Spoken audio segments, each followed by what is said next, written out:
إن الحمد لله نحمده ونصلي على رسوله الكريم أما بعد أعوذ بالله السميع العليم من الشيطان الرجيم بسم الله الرحمن الرحيم ألم تر إلى الذين قيل لهم كفوا أيديكم وأقيموا الصلاة وآتوا الزكاة فلما كتب عليهم القتال إذا فريق منهم يخشون الناس كخشية الله أو أشد خشية وقالوا ربنا لم كتبت علينا القتال لولا أخرتنا إلى أجل قريب قل متاع الدنيا قليل والآخرة لمن اتقى ولا تظلمون فتيلا أينما تكونوا يدرككم الموت ولو كنتم في بروج مشيدة وإن تصبهم حسنة يقولوا هذه من عند الله وإن تصبهم سيئة يقولوا هذه من عندك كل من عند الله فما لهؤلاء لا يكادون يفقهون حديثا ما أصابك من حسنة فمن الله وما أصابك من سيئة فمن نفسك وأرسلناك للناس رسولا ومن يطع الرسول فقد أطاع الله ومن تولى فما أرسلناك عليهم حفيظا.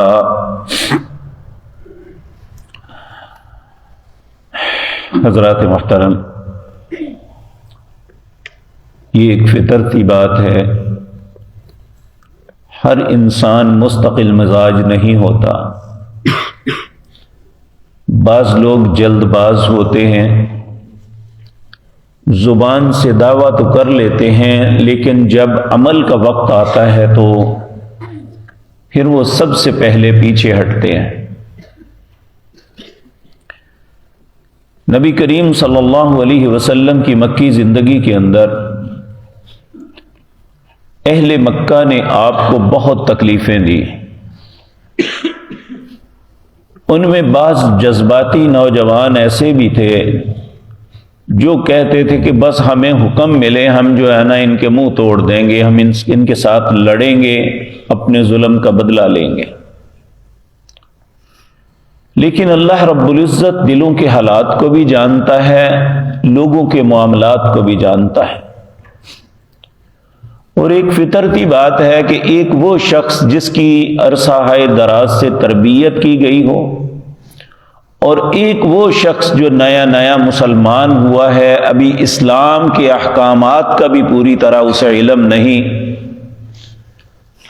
اور اس کی تربیت بھی نہیں، ایمان کی پختگی بھی وہ نہیں، تو وہ بات تو کہہ دیتا ہے لیکن جب وقت آئے تو پھر وہ متزلزل بھی ہو سکتا ہے.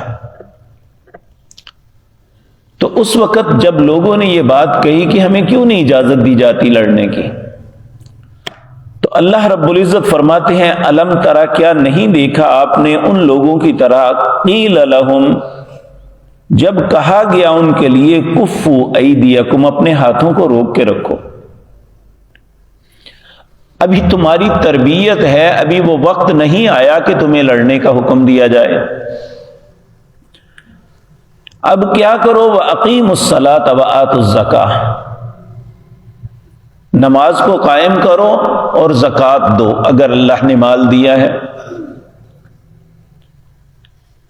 اور یہ نماز ایک ایسی ٹریننگ ہے، اگر انسان اس میں پختگی اختیار کر لے ایمان بھی بڑھتا ہے اور استقامت بھی آتی ہے. یہ ایک فطرتی امر ہے. جو شخص نماز کا چور ہے نا، کبھی پڑھ لی کبھی نہ پڑھی یا پڑھی ہی نہ تو اس کا ایمان مضبوط ہوتا ہے نہ اس کے اندر استقامت ہوتی ہے. اس لیے اللہ نے اس وقت 13 سال تک یہی حکم دیا اقیموا الصلاۃ وآتوا الزکاۃ، کہ نماز کو قائم کرو. زکوٰۃ کیوں دو؟ کہ انسان کے دل میں اپنوں کے لیے خیر خواہی کا جذبہ پیدا ہو. کہ ہر انسان کو رزق اللہ ایک جیسا نہیں دیتا. اگر ایک کو رزق سے محروم کیا ہے تو جنہیں اللہ نے رزق عطا کیا ہے ان پہ حق لازم کر دیا ہے کہ ان کی داد رسی کرنی ہے، کیونکہ یہ اللہ کی تقسیم ہے. اور دینے والے کو اس بات پہ خوش ہونا چاہیے کہ میرے مالک نے مجھے لینے والا نہیں بنایا، دینے والا بنایا ہے. یہ نہیں کہنا چاہیے یہ کیا مصیبت پڑ گئی ہے جی، میں پیسہ کماؤں اور ان کو دیتا رہوں. اللہ مالک نے تو انعام کیا ہے ایسے شخص پہ جسے اللہ نے رزق وافر عطا کیا ہے اور وہ دینے والا ہے. نبی کریم صلی اللہ علیہ وسلم نے ارشاد فرمایا لینے والے ہاتھ سے دینے والا بہتر ہے. اب دیکھیں نا، نبی کریم صلی اللہ علیہ وسلم کی خدمت میں کچھ غربا پیش ہوئے، عرض کرنے لگے یا رسول اللہ صلی اللہ علیہ وسلم ہم بھی نماز پڑھتے ہیں، ہمارے یہ عمرا بھائی بھی نماز پڑھتے ہیں، ہم بھی روزہ رکھتے ہیں، یہ بھی روزہ رکھتے ہیں، لیکن یہ اپنے مال کو خرچ کرتے ہیں، ہم نہیں کر سکتے. آپ نے فرمایا کہ ہم تمہیں بتاؤں کہ تمہیں ایک ایسا عمل بتاتا ہوں کہ ان کے خرچ کرنے سے زیادہ اجر مل جائے. انہوں نے کہا اسی لیے تو حاضر ہوئے ہیں کہ ہم نیک اعمال میں پیچھے نہ رہیں. آپ نے فرمایا نماز کے بعد 33 دفعہ سبحان اللہ، 33 دفعہ الحمدللہ، 34 مرتبہ اللہ اکبر پڑھو، ان کے خرچ کرنے سے زیادہ اللہ تمہیں اجر دے دے گا. اب وہ ایسا معاشرہ تھا، غریب ہے یا امیر، ہر کے دل میں نیکی کی چاہت ہوتی تھی، ایک دوسرے سے بڑھ جانے کا شوق ہوتا تھا کہ نیکی کے اندر ہم ایک دوسرے سے بڑھ جائیں. عمرا نے دیکھا کہ یہ غریب لوگ انگلیوں میں پتہ نہیں کیا گنتے ہیں، ٹو لگانی شروع کر دی. پتہ چلا کہ رسول اللہ صلی اللہ علیہ وسلم سے انہوں نے یہ پوچھا تھا، آپ نے انہیں جواب مرحمت فرمایا کہ تم یہ تسبیحات کیا کرو، اللہ ان کے خرچ کرنے سے بہتر اجر دے دے گا. اب عمرا نے بھی یہ کام کرنا شروع کر دیا. تو غربا پھر رسول اللہ کی خدمت میں حاضر ہوئے، یا رسول اللہ انہوں نے تو تسبیحات بھی کرنی شروع کر دی. آپ نے فرمایا ذالک فضل اللہ یؤتی من یشاء، پھر اللہ کا فضل ہے جسے عطا کر دے. اگر اللہ کسی کو صاحب ثروت بناتا ہے، مالدار بناتا ہے، اور اس کے ساتھ اس کے اندر دین خوف خدا بھی ہوتا ہے، تو یہ دنیا اور آخرت کی بھلائی اللہ نے اس کے مقدر میں لکھ دی. ایک عرب شاعر نے یہ کہا ہے ما احسن الدین والدنیا اذا اجتمعت، اس سے خوش نصیب انسان کوئی نہیں جسے اللہ نے دنیا کی نعمتوں سے بھی نوازا ہے اور دین کی نعمت بھی عطا کی ہے. وَأَقْبَحَ الْكُفْرُ وَالْأَفْلَاسُ فِي الرَّجُلِ، بدترین وہ شخص ہے، بد قسمت وہ ہے جس کے پاس دنیا کا مال بھی نہیں اور کفر کی زندگی بسر کر رہا ہے. تو اللہ رب العزت نے اس وقت کہا اپنے ہاتھوں کو روک لو، اقیموا الصلاۃ وآتوا الزکاۃ، نماز کو قائم کرو اور زکوٰۃ کو دو. فلما کتب علیہم القتال، جب ہجرت کر کے مدینہ منورہ آ گئے، کفار نے پھر بھی پیچھا نہ چھوڑا تو اللہ نے قتال کو فرض کر دیا. اللہ فرماتے ہیں فلما کتب علیہم القتال، جب ہم نے قتال ان کے لیے لکھ دیا، اذا فریق منہم یخشون الناس، ان میں ایک فریق ایسا تھا جو لوگوں سے ڈرتا تھا، کخشیت اللہ، جس طرح اللہ سے ڈرا جاتا ہے، او اشد خشیہ، یا اس سے بھی زیادہ.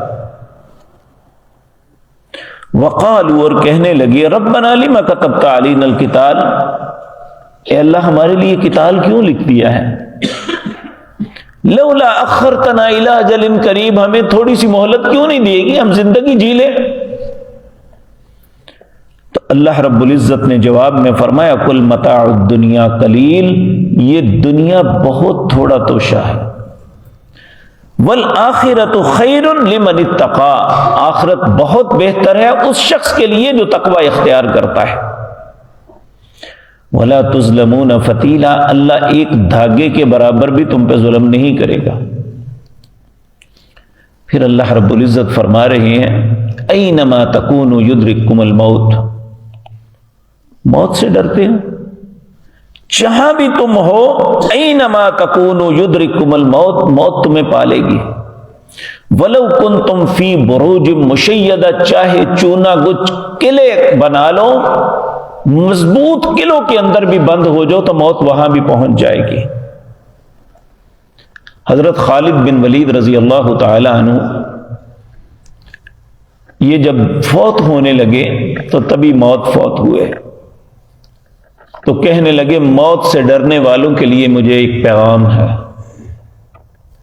میں میدانوں میں، صحراؤں میں، جنگلوں میں، بیابانوں میں، سمندروں میں موت کی تلاش میں بھاگتا رہا کہ اللہ مجھے شہادت کی موت دے دے۔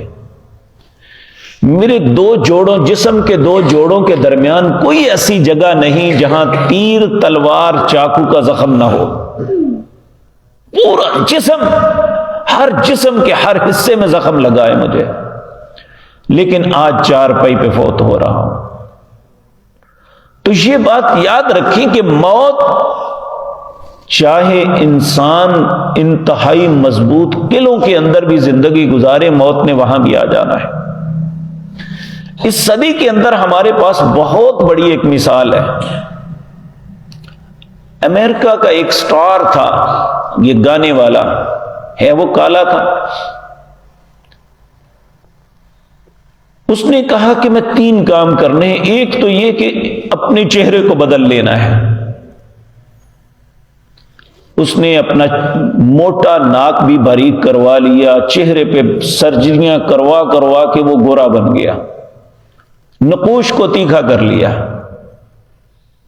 پھر اس نے کہا کہ میں کئی 100 سال زندگی جیوں گا۔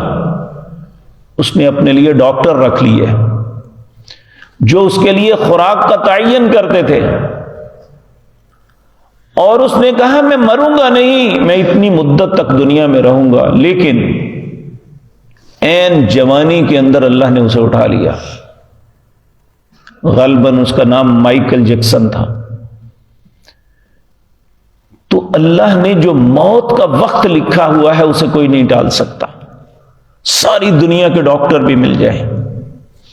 سورۃ واقعہ کے اندر اللہ فرماتے ہیں فلولا ان کنتم غیر مدینین ترجعونہا ان کنتم صادقین، اگر تم سمجھتے ہو کہ تم کسی کے زیر نگی نہیں، تمہارے اوپر کوئی مالک و خالق نہیں ہے، ترجعونہا ان کنتم صادقین، میں اس کی جان نکالنے لگا ہوں، واپس پلٹا کے دکھا دو۔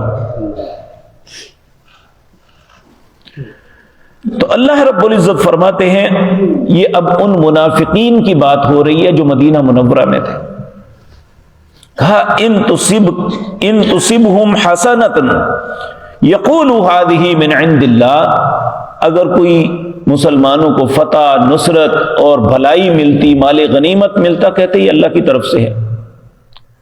وَإِن تُصِبْهُمْ سَيِّئَةٌ يَقُولُوا هَذِهِ مِنْ عِنْدِكَ، اگر کوئی مصیبت پہنچتی تو رسول اللہ کی طرف اشارہ کر کے کہتے یہ آپ کی وجہ سے مصیبت آئی ہے۔ اللہ رب فرمایا کل، اے میرے پیغمبر فرما دیجئے کل من عند اللہ، آسانی ہے یا مصیبت یہ اللہ کی طرف سے ہی ہوتی ہے۔ فما لہؤلاء القوم لا يكادون يفقهون حدیثا، کیا ہے اس قوم کے لیے لا يكادون يفقهون حدیثا، یہ بات کو سمجھتے کیوں نہیں؟ ما اصابك من حسنۃ فمن اللہ، جو بھی بھلائی ہوتی ہے اللہ کی طرف سے۔ وما اصابک من سیئۃ نفسک، جو اگر کسی مصیبت میں مبتلا ہوتے ہو تو تمہاری اپنی کرتوتیں ہوتی ہیں۔ وَأَرْسَلْنَاكَ لِلنَّاسِ رَسُولًا، اللہ نے فرمایا ہم نے اس رسول کو بھیجا ہے پیغام بر بنا کے۔ وَكَفَى بِاللَّهِ شَهِيدًا، اور اس بات پہ اللہ گواہ ہے۔ اس لیے ہر انسان کو چاہیے کیا؟ وَمَن يُطِعِ الرَّسُولَ، اگر وہ رسول کی اطاعت کریں گے فقد اطاع اللہ، وہ اللہ ہی کی اطاعت ہوگی، کیونکہ رسول اللہ اپنے پاس سے کوئی بات نہیں فرماتے تھے۔ آپ کی زبان مطہرہ سے جو بھی بات نکلتی تھی وہ اللہ کا حکم ہوتا۔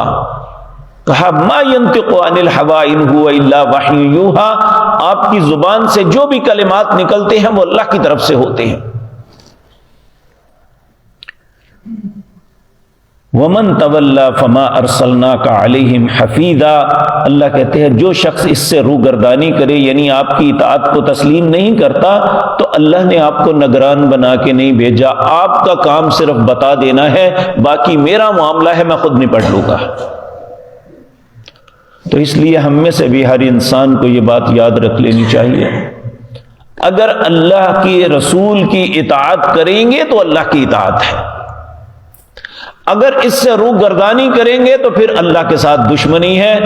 تو اللہ کے ساتھ دشمنی کر کے کوئی انسان سکون نہیں حاصل کر سکتا. اللہ یہ باتیں مجھے اور آپ کو سمجھنے اور ان پہ عمل کی توفیق عطا فرمائے. اقول قولی ھذا واستغفر اللہ لی ولکم.